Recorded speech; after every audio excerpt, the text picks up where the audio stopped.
InSight isn't just a Mars mission, it's really a mission to the terrestrial planet interiors. So Mars is kind of the Goldilocks planets. It's not too big, it's not too small, it's just right. If it was too big, it would have retained a lot of activity and erased all the evidence that we're looking for. If it was too small, it never would have undergone the same processes that form the Earth, and so it's really just right.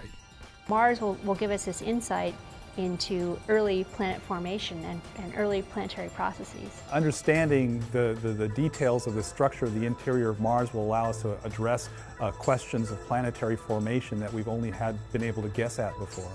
We are missing cold, hard data, and this is what this mission will provide.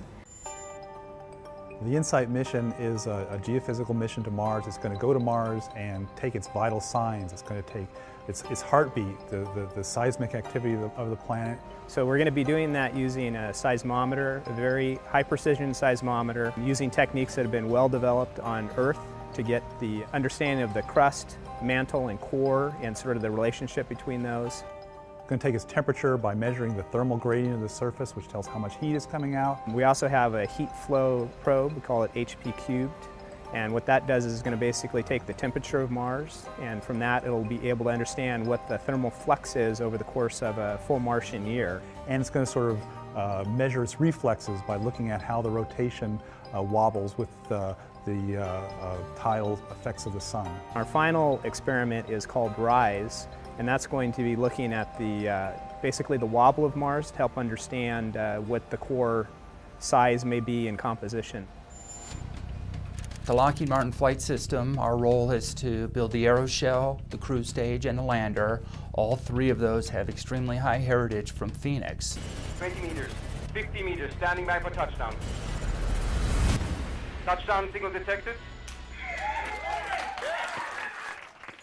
It's an advantage for us to use heritage designs because we're familiar with them, we've tested them, we've qualified them, they worked successfully on the surface of Mars. We have a really big head start. A lot of things have come together to make it possible to learn a great deal about the interior of Mars from a seismometer. So we have Kinest that's building our seismometer that's been under development for many, many years. What it does is it just sits on the surface of Mars, and it's like a stethoscope. It listens to what's going on inside Mars.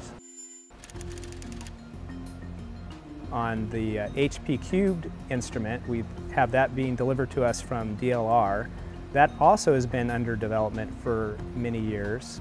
And what this probe does is it penetrates into the subsurface up to 5 meters. On its way, it measures the thermal conductivity. A basic mantra of our flight system design is low risk, and with that is low cost risk. We've been to Mars before with the JPL Lockheed Martin team. We've been to the surface of Mars before successfully with Phoenix. We know how to operate the arm. The surface operations are much, much simpler than Phoenix. We're putting 2 instruments on the surface and then we're leaving them there with no ground-in-the-loop interaction, repetitive weekly uplink downlink sessions. We're just made to do this mission.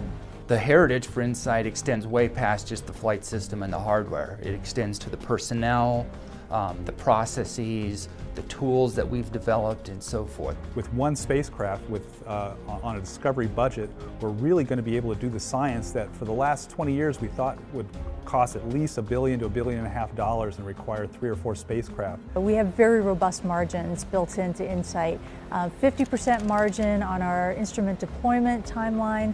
We have 50% margin on our science data collection. We have 500% margin on our daily data volume. We're in good shape.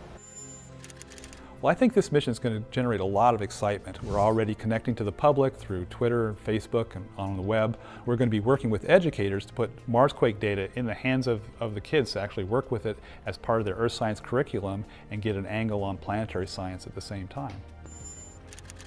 We've got the right expertise and knowledge to run this mission. We're going to be ready for launch in 2016. Within 6 months, we'll be landing on the planet and immediately bringing back our science. It's going to be a great mission.